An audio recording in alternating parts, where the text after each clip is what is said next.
ଆଜି କିଛି ତମ ଜେଜେଙ୍କ ବିଷୟରେ କହିବ। ଜେଜେ ବିଷୟରେ ଜାଣିବା ପାଇଁ ଚାହୁଁଛ? ମୋ ବାପାଙ୍କର ବାପା, ହଁ ମୋ ବା ବା ମୋ ବା ମୁଁ ତ ଛୋଟ ହେଇଥିଲି, ବୁଝିପାରିଲ? ଛୋଟ ହେଇଥିଲି ବାପା କହିବା 1.5 ମାସର। ବାପା ସେଠି ଶୁଇ କହୁଛନ୍ତି ତାଙ୍କ ବାପାଙ୍କ ବିଷୟରେ କୁହ। 1.5 ମାସର ହେଇଥିଲି ମୋ ବା କତିରେ ମୋ ବୋଉ ମୋତେ ଶୋଇ ପକେଇବ, ବା ଉଠେଇକି ନେଇଯାଏ। ବୁଝିପାରିଲେ? ଘରର ବଡ଼ ନାତି, ବୁଝିପାରିଲେ? ଯେତେ ଅଛନ୍ତି ମୋ ଜୀବନର ସବୁଠୁ ମୂଲ୍ୟବାନ ହେଉଛି ମୋ ବା। ମୁଁ ବା କତରୁ ଦୁନିଆ ବିଷୟରେ ବହୁତ କିଛି ଶିଖିଛି। ଆଜି ମନରେ ବହୁତ ଦୁଃଖ, ଏବେ କୁହ। ମାନେ ମଣିଷ ଜୀବନରେ ଗୋଟେ ମୂଲ୍ୟବାନ ବସ୍ତୁ ଥାଏ। ସମସ୍ତଙ୍କ ଲାଇଫରେ କିଛି ଗୋଟେ ମୂଲ୍ୟବାନ ଥାଏ। କିନ୍ତୁ ମୋ ଲାଇଫରେ ମୋ ବାପା, ମୋ ମା, ମୋ ଜେଜେମା, ମୋ ଜେଜେବାପା। କିନ୍ତୁ ସବୁଠୁ ଅଧିକ ମୁଁ ଭଲ ପାଏ ମୋ ଜେଜେବାପାଙ୍କୁ। ମୋ ବା ମାନେ 1.5 ମାସର ହେଇଥିଲି, ବାପା କହିବା କଥା ମୋ ବୋଉ ମୋ ଜେଜେବାପା ମୋତେ ଉଠେଇ ନେଇ ଯାଆନ୍ତି, ତାଙ୍କ ପାଖରେ ଶୁଅନ୍ତି। ମୁଁ ଯଦି ଛୋଟ ହେଇଥିବି, ଯଦି କେଉଁଠି ହାତୀ କି ବାଘ ଦେଖିବା ପାଇଁ କହିବି, ମୋ ଜେଜେ ମୋତେ କାନ୍ଧରେ କାନ୍ଧେଇକି ରାତି ଅଧରେ ଆମ ଗାଁର ଗୋଟେ ସ୍କୁଲ ଅଛି, ପ୍ରାଇଭେଟ୍ ସ୍କୁଲ ଅଛି ସେଠି, ଆମର ଯେଉଁ ତାକୁ ଆମେ କହୁଛୁ ଶିବ ମନ୍ଦିର ପାଖରେ ଆମର ଯେଉଁ ଅଛି ଦଣ୍ଡା ସ୍କୁଲ। ଆମ ଦଣ୍ଡା ପାଖରେ ସ୍କୁଲ ଥିବାରୁ ସ୍କୁଲ ନାଁ ହେଉଛି ଦଣ୍ଡା ସ୍କୁଲ। ମୋ ଜେଜ କାନ୍ଧରେ ବସେଇକିନି ମୋତେ ଶିବ ମନ୍ଦିର କତିକି ରାତି ଅଧରେ ନେଇକି ଯାଇଥାଏ ବାଘ ଦେଖିବା ପାଇଁ। କାହିଁକି ନା ଶିବ ମନ୍ଦିରରେ ଯେଉଁ ବାଘ ଯେଉଁ ମୂର୍ତ୍ତି ହେଇଥିବ, ବାଘ ନୁହେଁ, ଏଇ ଯୋଉ ଆମର ଇଏ ଥାନ୍ତି ନା ନନ୍ଦୀ। ନାଇଁ ଆଉ ସିଂହ ତା ଦେହରେ ହେଇଛି, ବାଘ ସିଂହ ମୂର୍ତ୍ତି ହେଇଛି। ଆଚ୍ଛା ଆଚ୍ଛା। ତ ମୋତେ ସେଆକୁ ଦେଖିବା ପାଇଁ ଇଏ ହେଉଛି ବାଘ, ଇଏ ହେଉଛି ସିଂହ, ଇଏ ହେଉଛି ହାତୀ। ମାନେ ମୁଁ ଏସବୁ ବିଷୟରେ ମାନେ ମୋ ଜେଜେ ମୋତେ ଶିଖେଇଥିଲେ। କହନ୍ତିନି ମଣିଷ ଜୀବନର ପ୍ରତିଟି ମୁହୂର୍ତ୍ତ କେବେ ମଣିଷ ଭୁଲିବା ପାଇଁ ଚେଷ୍ଟା କରିବନି। କାରଣ ଗୋଟେ ମଣିଷ ଯଦି ତା ଜୀବନରେ ତା ପୁରାତନ ପ୍ରାଚୀନ ଜିନିଷ ଯଦି ସେ ଭୁଲିଯାଏ, ସେ ମଣିଷର ହବାର ଯୋଗ୍ୟ ନୁହଁ। ମୁଁ ଯେତିକି ଅନୁଭବ କରିଛି, ମଣିଷ ଯେତେ ପୁରୁଣା ହଉ କି ଯେତେ ଆଧୁନିକ ହଉ, ଫୋନ୍ ଆସିଲା ଚେକ୍ କଲ।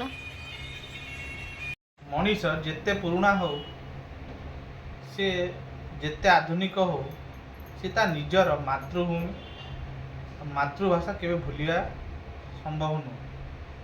ସବୁବେଳେ ଚେଷ୍ଟା କରିବ ନିଜ ପରିବାର ସହିତ ଜଡ଼ିତ ହୋଇ ରହିବା, ଆଉ ନିଜର ଆତ୍ମୀୟ ସ୍ୱଜନମାନଙ୍କ ସହିତ ସବୁବେଳେ ମିଳିମିଶି ରହିବା। ତ ମୋ ଜୀବନରେ ମୁଁ ବହୁତ କିଛି ମୋ ଜେଜେଙ୍କ କତରୁ ଶିଖିଛି। ମୋ ଜେଜେ ମୋତେ ଶିଖାନ୍ତି ଯେ ସମସ୍ତଙ୍କ ସହିତ କେମିତି ଭଲରେ ରହିବ, ଭଲରେ ବ୍ୟବହାର କରିବ, ସମସ୍ତଙ୍କ ସହିତ ସମ୍ପର୍କ ଭଲ ରଖିବ, ତାହେଲେ ତୁମର ମଣିଷ ଜୀବନ ସାର୍ଥକ ହେବ। ତ ମୁଁ ଏତିକି ଜେଜେଙ୍କ କତରୁ ଶିଖିଛି ଯେ ଜୀବନରେ ବହୁତ କିଛି ଝଡ଼ ଝଞ୍ଜା ମୋ ଜେଜେମା ଦେଖିଛନ୍ତି। ତ ସେମାନେ ମୋ ବାପାଙ୍କୁ, ମୋର 4 ବାପା, ସେମାନଙ୍କୁ ମଣିଷ କରିଛନ୍ତି। ମୋ ଜେଜେବାପା ସେମାନଙ୍କୁ ପାଠ ପଢ଼େଇଛନ୍ତି, ଯଥେଷ୍ଟ ସେମାନଙ୍କୁ ବୁଦ୍ଧି ଶିକ୍ଷା ଜ୍ଞାନ ଦେଇଛନ୍ତି। କିଏ ପାଠ ପଢ଼ିଛି, କିଏ ପାଠ ପଢ଼ିନି, ସମସ୍ତେ ନିଜ ନିଜ ଜୀବନରେ ସମସ୍ତେ ଅଗ୍ରଗତି କରିଛନ୍ତି। ତ କିଏ ପାଠ ପଢ଼ିଲା, କିଏ ପାଠ ନ ପଢ଼ିଲା, କିଏ ନିଜ ଚାଷ କାର୍ଯ୍ୟ କଲା, କିଏ ବାହାରେ କୌଣସି କାମ କଲା, ସେଇ ବିଷୟରେ ସେମାନେ ଆଗକୁ ବଢ଼ିଛନ୍ତି। ତ ଜେଜେବାପାଙ୍କ କତିରେ ମାନେ ଛୋଟବେଳୁ ମୁଁ ଶୋଇ ଆସିଛି। ବା ପ୍ରତିଦିନ କିଛି ନା କିଛି ଗୋଟେ କାହାଣୀ ଗପ କହନ୍ତି। ସେ ଭୂତ ଗପ ହଉ, କିମ୍ବା ରାଜା ରାଣୀ ଗପ ହଉ, କିମ୍ବା କୌଣସି ଆଧ୍ୟାତ୍ମିକ ଗପ ହଉ, କୌଣସି ଗୋଟେ ଗପ ଜେଜେଙ୍କ କତରୁ ଡେଲି ନା କିଛି ଗୋଟେ ପୁସ୍ତକର କିଛି ରଚନା ବିଷୟରେ କୁହନ୍ତୁ କିମ୍ବା ସେ ସମୟରେ ଯେଉଁ କେନ୍ଦାରୀ ବାଲା ଆସନ୍ତି ବଜାନ୍ତି ଯେଉଁ କେନ୍ଦାରୀ ଯେଉଁ ଗୀତ ସେ ଗୀତକୁ ବା ବଢ଼ିଆ ଗାଆନ୍ତି ହେଲା ବା ସେ ଗୀତ ଗାଇକିନି ଶୁଣାନ୍ତି ବା କହନ୍ତି ଜୀବନର ପ୍ରକୃତ ସତ୍ୟ ହେଉଛି ରାମ ରାମ। ଆମେ ଆସିଛେ ଶୂନ୍ୟ ହେଇ ଯିବା ହିଁ ଶୂନ୍ୟ ହେଇ କିଛି ନାହିଁ ଲୋଭ ମାୟା ଜୀବନ ଆଜି ଅଛି କାଲି ନାହିଁ। ମଣିଷ ଏ ଶରୀରରେ ଏ ମାଟିର ଶରୀର ହେଲା ଯେପର୍ଯ୍ୟନ୍ତ ଏ ନିଶ୍ୱାସ ପ୍ରଶ୍ୱାସ ଚାଲିଛି ମଣିଷ ବଞ୍ଚିଛି। ମଣିଷ କେତେବେଳେ ମରିଯିବ ତା ଜଣା ପଡ଼ିବ ନାହିଁ। ତ ଗର୍ବ କ'ଣ ପାଇଁ ଅହଙ୍କାର କ'ଣ ପାଇଁ ଜୀବନରେ କୌଣସି ଜିନିଷ କୌଣସି ଅହଙ୍କାର ରଖିବା କେବେ ଭଲ ବି ନୁହଁ। ଜେଜେଙ୍କ କତରୁ ବହୁତ କିଛି ଶିଖିଛି। ଜେଜେବାପା ମୋର କହନ୍ତି ନାହିଁ ଗୋଟେ ଗୁରୁ କହିଲେ ମାନେ ମୋ ଜୀବନର ପ୍ରତିଟି ମୁହୂର୍ତ୍ତରେ ପାଦରେ ମାନେ କଣ୍ଟା ଫୁଟିଗଲେ ମୋ ଜେଜେ କାନ୍ଦି ପକେଇବେ। ମୋ ପାଇଁ ବହୁତ ମୋ ଜେଜେ କରିଛନ୍ତି। ତାଙ୍କ କଥା କହିଲେ ଆଜି ବହୁତ କଷ୍ଟ ହେଉଛି ଯେ ସେ ମୋ ପାଖରେ ନାହାନ୍ତି କିନ୍ତୁ ତାଙ୍କର ଯେଉଁ ସେଇ ବାଣୀ ଗୁଡ଼ିକ ତାଙ୍କର ଯେଉଁ ଜୀବନ ପ୍ରଣାଳୀ ଜୀବନର ଜୀଇବାର ବଞ୍ଚିବାର ସାଧନା ସେ ବିଷୟରେ ସେମାନେ ମୋତେ ବହୁତ ଭଲ ଭାବରେ ବୁଝେଇଛନ୍ତି। ଯଦି ଜୀବନରେ ତୁମେ ତୁମ ବାପା ମାଆଙ୍କ ସେବା କରିଥିବ ନିଶ୍ଚିତ ତୁମର ପିଲା ବି ତୁମର ସେବା କରିବ। ତ ମୋର ଏତିକି କହିବା କଥା ମୋର ଜୀବନରେ ମୁଁ ବହୁତ କଷ୍ଟ ପାଇଛି କାରଣ ମୋ ଜେଜେବାପା ଚାଲିଗଲେ ଜେଜେମା ଚାଲିଗଲେ ମୋର ଅତି ନିଜର ମୋ ମା ଯାହାକୁ ମୁଁ ଜୀବନରୁ ହରେଇଦେଲି। ମୁଁ ଭାଙ୍ଗି ପଡ଼ିଥିଲି ମୋ ବାପା ମୋତେ ବୁଝେଇଲେ ଦିନେ ନା ଦିନେ ମଣିଷ ଯିବେ। ଆଜି ଯାଇନି କାଲି ଗଲେ ଯାଇଥାନ୍ତା। ଜୀବନ କାହା ପାଇଁ ସରିଯାଏ ନାହିଁ ନା କେହି ମରିଗଲେ ଜୀବନ ସରିଯିବନି କେବେ। ଜୀବନର ସଉଦା ସମସ୍ତେ ହାଟ କରିବା ପାଇଁ ଆସୁଛନ୍ତି। ହାଟ ସରିବ ସମସ୍ତେ ନିଜ ନିଜ ବାଟକୁ ଯିବେ। ଯେମିତି ମୁଁ ଯିବି ମୋ ପରିବାର ସମସ୍ତେ ଯିବେ। ଆପଣମାନେ ବି ଆପଣ ଜୀବନର ସଉଦାର ହାଟ ଯେପର୍ଯ୍ୟନ୍ତ ସରିଯିବ ଆପଣ ଚାଲିଯିବେ। ତ ପ୍ରତିଟି ମୁହୂର୍ତ୍ତରେ ସେଇ ଜିନିଷ ଗୁଡ଼ିକୁ ମୁଁ ଭାବି ମୁଁ କହିଲି ଜୀବନରେ କ'ଣ ଅଛି କିଛି ନାହିଁ। ତ ଜେଜର ଏଇସବୁ ବହୁତ ବାଣୀ ଗୁଡ଼ିକ ବହୁତ ଭଲ ଲାଗେ। ଜେଜ ସେ ସମୟରେ କଲିକତାରେ ଚାକିରି କରୁଥିଲେ। କଲିକତାରେ କମ୍ପାନୀ ନା ଜେଜ ସେତେବେଳେ କରୁଥିଲେ ହିନ୍ଦୁଜା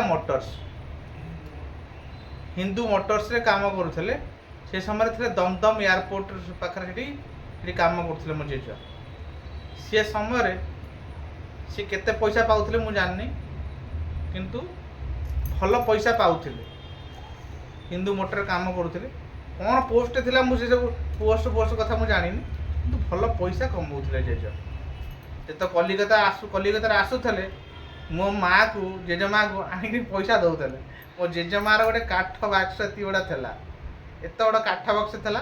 ମୋ ମାଆ ତା କଲର ତା ଯେଉଁ ଚାବି ତା କାନିରେ ବାନ୍ଧି ରଖିଦେବ ବାନ୍ଧିକି ରଖିଦେବ।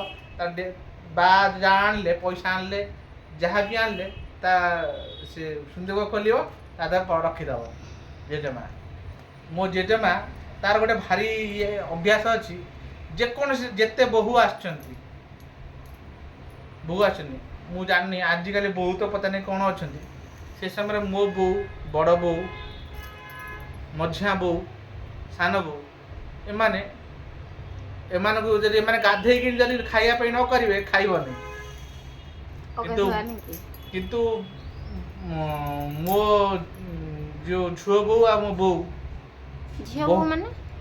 ମଝିଆ ବୋଉ ମୁଁ ଝିଅ ବୋଉ ଡାକେ ମାନେ ଝିଅ ତାଙ୍କର ଝିଅ ଥିଲା ତ ହେଲା ତାକୁ ଝିଅ ବାପା ଝିଅ ବୋଉ ଡାକନ୍ତି ମୁଁ ହେଲା। ଯେଉଁ ମଝିଆ ବାପା तो मु झुओ बो मु देखी मो देखिबार कि बड़ बो को तो मु देखिने से दिल्ली रहिले मु तो देखिने किंतु मु देखी झुओ बो को बो को जेजे बापा जेजे मार सेवा करिया बड़ बापा मो सुधा बापा मैंने कथा कहमी बा दिह जब खराब हो साइकेल मारी बापा पटामुंडे सहर साइकेल मारी पलैब बा नहीं मेडिसिन आने मो बड़ा बापा सुधा बापा मो बापा बहुत मो बाप कर बुढ़ा जब खाई बापार जब मार मन थव सुधा जब माछ दिटा आणलु धरिकी तो माने मो बा कह माने मो बापा सुधा बापा जीव कौट जाकि जाल पकईकि माछ दिटा आनीथब मो बा टे माछ टे खाया भारी भल लगे बा को बार गोटे हूँ माछ टे स्वादिष्ट टे बा टे खाया कथा आम घरे समस्त सी अच्छी माने समस्त परिवार समस्त अच्छी टे चिकन खायार अभ्यास अच्छी जेजे बापा अमल हाँ से जेजे बापा अमल से सब चिकन खाया अभ्यास अच्छी आम घरे चाहा माने हांडी बसी माने सरीबार ना से हांडी से क्षीर दुआ हो से चाहा हांडी बही किए गाँ लोक किए आसिले से चाटा भाई गरम हो पियाला केत बा पीले केत माँ पीले कि भद्रलोक कौन गोटे घर पाक किए आसिले पीले आम घरे हांडी बसी चाहा ता सहित